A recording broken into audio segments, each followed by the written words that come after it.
We are stars. This phrase has captured me and made me love this movie probably a lot more than I should. And I feel like it's sorely underappreciated by audiences. This one line and its ramifications on the core theme of this movie have motivated me to deep dive into almost every aspect of Wish. It will always astonish me how this one line that originates from real scientific principles became the cornerstone of a mainstream Disney animated movie. And I want to do my part in sharing this with an audience that seems to have either not noticed or not cared. My goal here is to showcase all of the great things this movie does across several parts in a series of videos. Part 1 here will focus on the overall themes and ideas, as well as a brief story summary. Other elements that'll be discussed in future parts will be the art, the characters, the music, as well as the theatrical reception, or lack thereof. As those parts are completed, they'll be added to a playlist here. Also, spoiler warning, this series will contain spoilers including many key story elements and the climactic ending. If you're not okay with that, go ahead and check out the movie and then come on back afterwards. If that's fine with you, then let's get started. The plot of Wish is pretty straightforward.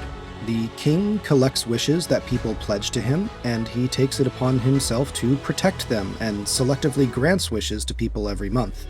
Asha finds out that the king is selectively granting these wishes and often overlooking these wishes because his paranoia sees the worst possible outcomes. This motivates her to free them from him, allowing the townsfolk to pursue them on their own. In her desperation, she wishes upon a star, and that star answers. So she, Star, and her group of friends seek to free the wishes from Magnifico as he descends further and further into his madness. This madness fueled by a dark magic and eventually consuming the wishes himself for even more power. Asha and her friends work with Star to form a scheme that should free the wishes, but when that fails, Magnifico captures Star and Asha and holds the whole city hostage. At her darkest moment, Asha unites the town with the realization that we are all stars. She unlocks this hand-wavium magic that binds us all together in order to defeat Magnifico and restore the wishes back to the people of Rosas. Now, with Magnifico defeated and the wishes released, the people are free to pursue their dreams themselves.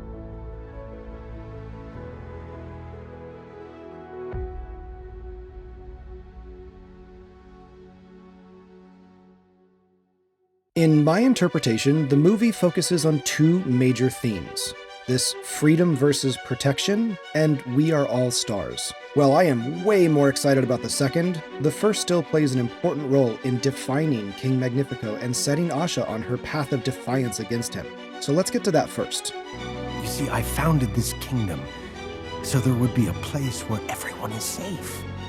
As a millennial who was in my teens and 20s during the Patriot Act in our post-9/11 world, the idea of giving up some kind of freedom for the promise of protection was commonplace. It's a complex question that at least is mildly explored here in Wish. Magnifico is saving them from their inability to make their own wishes come true, while providing a utopia that protects and grants those wishes at his and only his discretion. Any wish that he deems dangerous will never be granted, including Asha's Saba Sabino's wish to create something to inspire people, saying that it's Great wish, but too vague. Create what?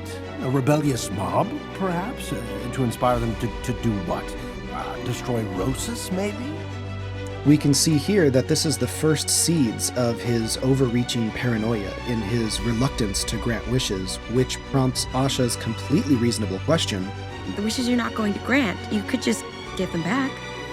Try to pursue them themselves? Magnifico is not bad for wanting to do everything in his power to protect his kingdom from the possibility of repeating what happened to his family. My entire family, our lands were destroyed by selfish, greedy thieves. Nor is it bad for Asha to be taken aback by his refusal to entertain even the idea of her Saba Sabino's wish. You make it so they forget the most beautiful part of themselves. And they don't know what they're missing. The movie sets up that Asha is fighting for the freedom for those to try and make their own dreams come true. This exchange begins the transitioning of Magnifico into being irredeemably evil. His once good intentions are warped and twisted into a lust for power and retaliation against anyone who dares challenge that power. They deserve more than... I decide what everyone deserves. This specific interpretation didn't come to me on my first viewing, or even my second, but it seems more and more resonant with each additional watch. I'm appreciative that such a topic can even be alluded to. It gives a realistic weight to his motives and shows that he's not an evil person at heart, but someone who is broken and scarred, traumatized by those willing to exploit the goodness of others and galvanized into justifying whatever it takes to keep his kingdom safe. They give their wishes to me willingly, and I make it so they forget their worries. While this cause can be perceived as noble, it goes back to his view of protecting the wishes and not the people at all costs. He is willing to be exploited by the dark magic. He becomes so overwhelmed by a lust for power, the only resolution is to make sure he ends up where he belongs. In that regard, I'm glad that they make sure you know that he is the bad guy and needs to be defeated, especially in a time where many villains are morally ambiguous or get redeemed. I like having a good old-fashioned evil sorcerer, and even more that his fall is both believable and justified in his own mind, which makes his defeat both satisfying and a commentary on giving up freedoms for security and the dangers that poses. We're all confusing your promises for protection, but we know what we've gotta do. But this is my favorite thing. This is what drew me into this movie. This is what I love the most. We are stars. We are connected to each other and to the cosmos. It is a wonderful thing that is rooted in one of the most beautiful aspects of cosmic science. Originally, I felt this theme was a little too on the nose, a little too obvious, but what blows me away is the near complete lack of recognition for its fundamental idea that we are stars. It's a direct callback to one of the most famous lines of one of the most famous science educators, Carl Sagan. The nitrogen in our DNA, the calcium in our teeth, the iron in our blood, the carbon in our apple pies were made in the interiors of collapsing stars. We are made of star stuff.